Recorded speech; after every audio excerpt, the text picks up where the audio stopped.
ಅಸ್ಸಲಾಮು ಅಲೈಕುಂ ವರಹಮತುಲ್ಲಾಹಿ ವಬರಕಾತುಹು. ಈಜಿಪ್ಟ್ನ engineer doctor Muhammad ಕಮಾಲ್ ಇಸ್ಮಾಯಿಲ್ ಅವರು ಮಸ್ಜಿದ್ ನಬವಿಯನ್ನು ವಿನ್ಯಾಸಗೊಳಿಸುವಾಗ ವಿಶ್ವದಾದ್ಯಂತ ಕೋಟಿಗಟ್ಟಲೆ ಜನರನ್ನು ಆಶ್ಚರ್ಯಗೊಳಿಸಿದ ಒಂದು ಅದ್ಭುತ ಘಟನೆಗೆ ಸಾಕ್ಷಿಯಾದರು. ಈ ಕಥೆಯನ್ನು ಕೇಳಿದಾಗ ನಿಮ್ಮ ಕಣ್ಣುಗಳು ಒದ್ದೆಯಾಗದಿರಲು ಸಾಧ್ಯವಿಲ್ಲ. ಪ್ರಿಯ ದರ್ಶಕರೇ, ಮುಹಮ್ಮದ್ ಕಮಾಲ್ ಒಬ್ಬ ಈಜಿಪ್ಟ್ ನಿವಾಸಿಯಾಗಿದ್ದರೂ ಯಾವಾಗಲೂ ಸುದ್ದಿಗಳ ಜಗತ್ತಿನಿಂದ ಮತ್ತು ಸಾರ್ವಜನಿಕ ಗಮನದಿಂದ ದೂರವಿದ್ದವರು. ಸಾಮಾಜಿಕ ಮಾಧ್ಯಮಗಳ ಯುಗದಲ್ಲೂ ಅವರಿಗೆ ಫೇಸ್ಬುಕ್ ಖಾತೆ ಇರಲಿಲ್ಲ. ಯೂಟ್ಯೂಬ್ನಲ್ಲಿ ಅಥವಾ ಬೇರೆ ಯಾವುದೇ ವೇದಿಕೆಯಲ್ಲಿ ಅವರ ಉಪಸ್ಥಿತಿ ಇರಲಿಲ್ಲ. ಅದಕ್ಕಾಗಿಯೇ ಅವರ ಅಸಾಧಾರಣ ಜೀವನವಿದ್ದರೂ ಈ ಮಹಾನ್ ವ್ಯಕ್ತಿಯ ಬಗ್ಗೆ ನಮಗೆ ಬಹಳ ಕಡಿಮೆಯೇ ತಿಳಿದಿದೆ. ಡಾಕ್ಟರ್ ಮುಹಮ್ಮದ್ ಕಮಾಲ್ ಇಸ್ಮಾಯಿಲ್ ಈಜಿಪ್ಟ್ನ ಇತಿಹಾಸದಲ್ಲಿ ಗೌರವಾನ್ವಿತ ವ್ಯಕ್ತಿಯಾಗಿದ್ದರು. 1908ರಲ್ಲಿ ಜನಿಸಿದ ಅವರು 2008ರಲ್ಲಿ ನಿಧನರಾದರು. ಅವರ ಪ್ರತಿಭೆ ಎಷ್ಟು ಗಮನಾರ್ಹವಾಗಿತ್ತೆಂದರೆ, ಒಂದು ಕಾಲದಲ್ಲಿ ಅವರನ್ನು ವಿಶ್ವದ ಅತ್ಯುತ್ತಮ ವಾಸ್ತುಶಿಲ್ಪಿಗಳು ಮತ್ತು ಎಂಜಿನಿಯರ್ಗಳಲ್ಲಿ ಒಬ್ಬರೆಂದು ಪರಿಗಣಿಸಲಾಗಿತ್ತು. ಹರಂ ಶರೀಫ್ನ ಪುನರ್ ನಿರ್ಮಾಣಕ್ಕೆ ನಾಯಕತ್ವ ವಹಿಸಲು ಅವರನ್ನು ಆಯ್ಕೆ ಮಾಡಲಾಯಿತು. ಆ ಸಮಯದಲ್ಲಿ ಸೌದಿ ಅರೇಬಿಯಾದ ರಾಜ ಫರಾದ್ ಹೇಳಿದರು, ವಿಶ್ವದ ಅತ್ಯುತ್ತಮ ವಾಸ್ತುಶಿಲ್ಪಿಯನ್ನು ನನ್ನ ಮುಂದೆ ಕರೆತನ್ನಿ. ಜಾಗತಿಕವಾಗಿ ನಡೆದ ಶೋಧನೆಯ ನಂತರ ಡಾಕ್ಟರ್ ಮುಹಮ್ಮದ್ ಕಮಾಲ್ರನ್ನು ಮೀರಿಸಲು ಯಾರಿಂದಲೂ ಸಾಧ್ಯವಾಗಲಿಲ್ಲ ಎಂದು ಕಂಡುಹಿಡಿಯಲಾಯಿತು.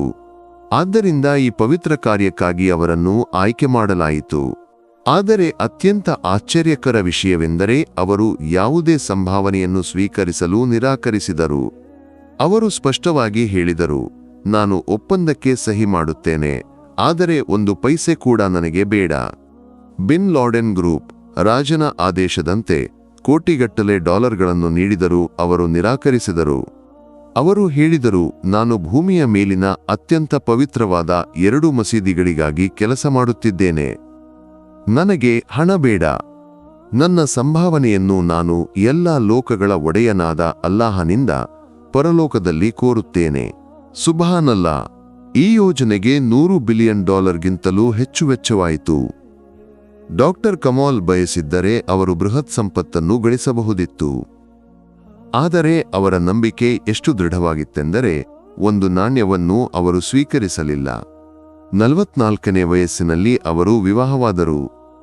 ಆದರೆ ಅವರ ಜೀವನದ ಅತಿದೊಡ್ಡ ದುರಂತವೆಂದರೆ, ಅವರ ಪ್ರೀತಿಯ ಪತ್ನಿ ತಮ್ಮ ಏಕೈಕ ಮಗನ ಜನನದ ಸಮಯದಲ್ಲಿ ಮರಣ ಹೊಂದಿದರು. ಅವಳ ಮರಣದ ನಂತರ ಅವರು ಲೌಕಿಕ ಆಸೆಗಳಿಂದ ಸಂಪೂರ್ಣವಾಗಿ ಹಿಂದೆ ಸರಿದು ಪರಲೋಕದ ಮೇಲೆ ಗಮನ ಕೇಂದ್ರೀಕರಿಸಿದರು. ಅದಾದ ನಂತರ ಅವರು ಒಂಟಿಯಾಗಿ ಬದುಕಲು ನಿರ್ಧರಿಸಿದರು. ತಮ್ಮ ಜೀವನದ ಉಳಿದ ಭಾಗವನ್ನು ಅಲ್ಲಾಹನ ಆರಾಧನೆಗೆ ಸಮರ್ಪಿಸಿದರು, ತಮ್ಮ ಕೊನೆಯ ಉಸಿರಿನವರೆಗೂ. 100 ವರ್ಷಗಳ ದೀರ್ಘ ಜೀವನವನ್ನು ಅವರಿಗೆ ದಯಪಾಲಿಸಲಾಯಿತು. ಆದರೆ ಆ ಶತಮಾನದ ಹೆಚ್ಚಿನ ಭಾಗವನ್ನು ಅವರು ಕಅಬಾದಲ್ಲಿಯೂ ಮತ್ತು ಮದೀನಾ ಮುನವ್ವರಾದಲ್ಲಿಯೂ ಇರುವ ಪವಿತ್ರ ಸ್ಥಳಗಳಿಗೆ ಸೇವೆ ಸಲ್ಲಿಸುವಲ್ಲಿ ಕಳೆದರು. ಪ್ರಿಯ ದರ್ಶಕರೇ, ಮಸ್ಜಿದ್ ಅಲ್ ಹರಂನಲ್ಲಿ ಬಳಸಲಾದ ಬಿಳಿ ಮಾರ್ಬಲ್ ಕಲ್ಲುಗಳ ಹಿಂದೆ ಒಂದು ಅದ್ಭುತ ಕಥೆಯಿದೆ ಎಂದು ತಿಳಿದರೆ ನೀವು ಆಶ್ಚರ್ಯಗೊಳ್ಳುವಿರಿ. ಅದು ನಿಮ್ಮ ನಂಬಿಕೆಯನ್ನು ನವೀಕರಿಸುತ್ತದೆ. ಈ ಕಲ್ಲುಗಳು ಅತ್ಯಂತ ಮೌಲ್ಯಯುತವಾಗಿವೆ. ಭೂಮಿಯ ಮೇಲೆ ಕೇವಲ ಒಂದೇ ಸ್ಥಳದಲ್ಲಿ ಮಾತ್ರ ಲಭ್ಯವಿವೆ, ಗ್ರೀಸ್. ಈ ಮಾರ್ಬಲ್ನ ವಿಶೇಷತೆಯೆಂದರೆ ತೀವ್ರವಾದ ಶಾಖದಲ್ಲೂ ನೆಲದ ತಾಪಮಾನವನ್ನು ನಿಯಂತ್ರಿಸುತ್ತದೆ. ಹೊರಗಿನ ತಾಪಮಾನ 50 ಡಿಗ್ರಿ ಸೆಲ್ಸಿಯಸ್ಗಿಂತ ಮೀರಿದರೂ ಈ ಮಾರ್ಬಲ್ನಿಂದ ನಿಮಗೆ ಶಾಖವು ತಿಳಿಯದು. ಅಲ್ಲಾಹು ಅಕ್ಬರ್. ಇದು ನಿಜಕ್ಕೂ ಅಲ್ಲಾಹನ ಅದ್ಭುತ ಸೃಷ್ಟಿಯಾಗಿದೆ. ಡಾಕ್ಟರ್ ಕಮಾಲ್ಗೆ ಈ ಕಲ್ಲು ಎಲ್ಲಿಂದ ಸಿಗುತ್ತದೆ ಎಂಬುದು ನಿಖರವಾಗಿ ತಿಳಿದಿತ್ತು. ರಾಜ ಫರಾದ್ ಇದರ ಬಗ್ಗೆ ಅವರಿಂದ ಕೇಳಿದಾಗ ಆ ಕಲ್ಲನ್ನು ತರಲು ಅವರನ್ನು ತೀವ್ರವಾಗಿ ಕೇಳಿಕೊಂಡರು. 15 ವರ್ಷಗಳ ಹಿಂದೆ ಗ್ರೀಸ್ಗೆ ಒಂದು ಭೇಟಿಯ ಸಂದರ್ಭದಲ್ಲಿ ಈ ಮಾರ್ಬಲ್ನು ಕಂಡುಕೊಂಡಿದ್ದಾಗಿ ಡಾಕ್ಟರ್ ಕಮಾಲ್ ನೆನಪಿಸಿಕೊಂಡರು. ಆದರೆ ಇಷ್ಟು ವರ್ಷಗಳ ನಂತರ ಆ ಕಲ್ಲು ಇನ್ನೂ ಲಭ್ಯವಿದೆಯೇ ಎಂದು ಅವರಿಗೆ ಖಚಿತವಾಗಿ ತಿಳಿದಿರಲಿಲ್ಲ. ಆಗ ಒಂದು ನಿರ್ದಿಷ್ಟ ಪರ್ವತದಲ್ಲಿ ಮಾತ್ರ ಈ ಮಾರ್ಬಲ್ ಲಭ್ಯವಿತ್ತು ಮತ್ತು ಅವರು ಅದರ ಅರ್ಧ ಭಾಗವನ್ನು ವಿಶೇಷ ಅಗತ್ಯಗಳಿಗಾಗಿ ಖರೀದಿಸಿದ್ದರು. ಆದರೂ ಆಶಾಭಾವದಿಂದ ಅವರು ಗ್ರೀಸ್ಗೆ ಪ್ರಯಾಣ ಬೆಳೆಸಿದರು. ಅಲ್ಲಿಗೆ ತಲುಪಿದ ಕೂಡಲೇ ಅವರು ಆ ಪರ್ವತದ ಮಾಲೀಕತ್ವದ ಬಗ್ಗೆ ವಿಚಾರಿಸಲು ಆರಂಭಿಸಿದರು. ಕಂಪನಿಯ ಸಿಇಒ ಅವರಿಗೆ ಆ ಮಾರ್ಬಲ್ ಬಹಳ ಹಿಂದೆಯೇ ಮಾರಾಟವಾಗಿದೆ ಎಂದು ಹೇಳಿದರು. ಈ ಸುದ್ದಿಯನ್ನು ಕೇಳಿ ಡಾಕ್ಟರ್ ಕಮಾಲ್ ಆಳವಾದ ಚಿಂತೆಗೆ ಒಳಗಾದರು. ನಂತರ ಕಂಪನಿಯ ಕಾರ್ಯದರ್ಶಿಯೊಂದಿಗೆ ಮಾತನಾಡಿದಾಗ ಉಳಿದ ಮಾರ್ಬಲ್ನು ಯಾರು ಖರೀದಿಸಿದ್ದಾರೆ ಎಂಬುದನ್ನು ಕಂಡುಹಿಡಿಯಲು ಪ್ರಯತ್ನಿಸಿದರು. ಆದರೆ ಕಾರ್ಯದರ್ಶಿ ವಿವರಿಸಿದರು, ಇಷ್ಟು ಹಳೆಯ ದಾಖಲೆಗಳನ್ನು ಕಂಡುಹಿಡಿಯುವುದು ತುಂಬಾ ಕಷ್ಟ. ಆದರೂ ಡಾಕ್ಟರ್ ಕಮಾಲ್ರ ವಿನಯ ಮತ್ತು ಪ್ರಾಮಾಣಿಕತೆಯನ್ನು ಕಂಡ ಕಾರ್ಯದರ್ಶಿ, ನಿಮ್ಮ ಫೋನ್ ಸಂಖ್ಯೆ ಮತ್ತು ನೀವು ಇರಾನ ಹೋಟೆಲ್ನ ವಿಳಾಸವನ್ನು ಕೊಡಿ.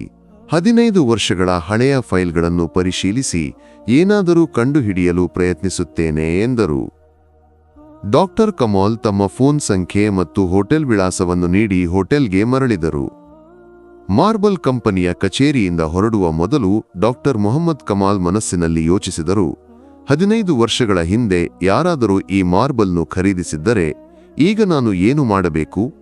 ಆದರೂ ಅವರು ಅಲ್ಲಾಹನ ಮೇಲೆ ಸಂಪೂರ್ಣ ಭರವಸೆ ಇಟ್ಟರು.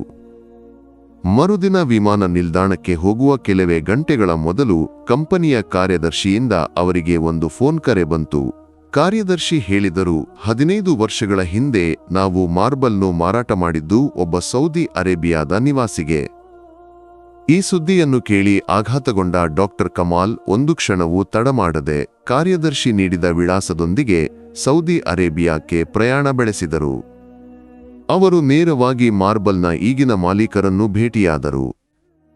ಅವರು ಕೇಳಿದರು, 15 ವರ್ಷಗಳ ಹಿಂದೆ ಗ್ರೀಸ್ನಿಂದ ಖರೀದಿಸಿದ ಮಾರ್ಬಲ್ಗೆ ಏನಾಯಿತು? ಮಾಲೀಕರು ಹೇಳಿದರು, ನಾನು ಟೈಲ್ ವ್ಯಾಪಾರದಲ್ಲಿದ್ದೇನೆ. ನಾನು ವಿವಿಧ ದೇಶಗಳಿಂದ ಮಾರ್ಬಲ್ ಆಮದು ಮಾಡಿಕೊಂಡು ಮಾರಾಟ ಮಾಡುತ್ತೇನೆ. ಆದರೆ ಆ ಹಳೆಯ ಮಾರ್ಬಲ್ ಬಗ್ಗೆ ನನಗೆ ದೊಡ್ಡ ನೆನಪಿಲ್ಲ. ನನ್ನ ಕಾರ್ಯದರ್ಶಿಯನ್ನು ಕೇಳುತ್ತೇನೆ. ಪಕ್ಕದಲ್ಲಿದ್ದ ಕಾರ್ಯದರ್ಶಿ ಓಡಿಬಂದು ಹೇಳಿದರು, ಸರ್, 15 ವರ್ಷಗಳ ಹಿಂದೆ ನಾವು ಖರೀದಿಸಿದ ಮಾರ್ಬಲ್ ಪರ್ವತವು ಇನ್ನೂ ಹಾಗೆಯೇ ಇದೆ.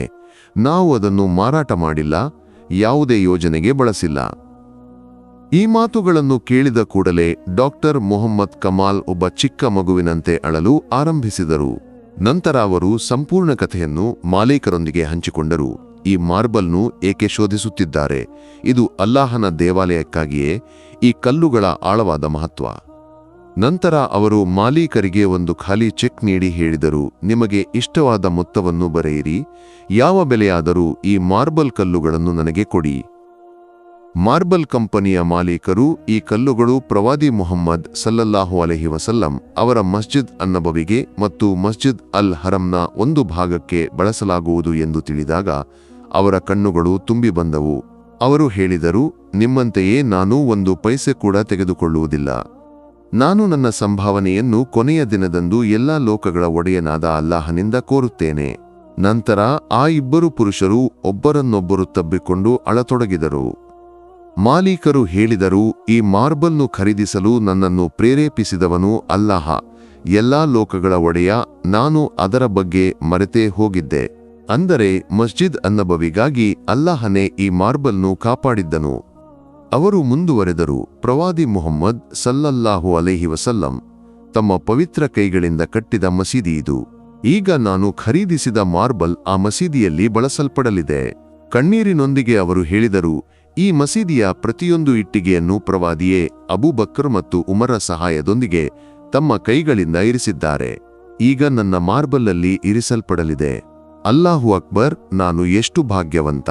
ಇತಿಹಾಸದ ದಾಖಲೆಗಳು ಹೇಳುವಂತೆ ಮಸ್ಜಿದ್ ಅನ್ನಬವಿಯ ನಿರ್ಮಾಣದ ಸಂದರ್ಭದಲ್ಲಿ ಪ್ರವಾದಿಯವರು ತಮ್ಮ ಸಹಾಬಿಗಳೊಂದಿಗೆ ಕಲ್ಲುಗಳನ್ನು ಹೊತ್ತಿದ್ದರು.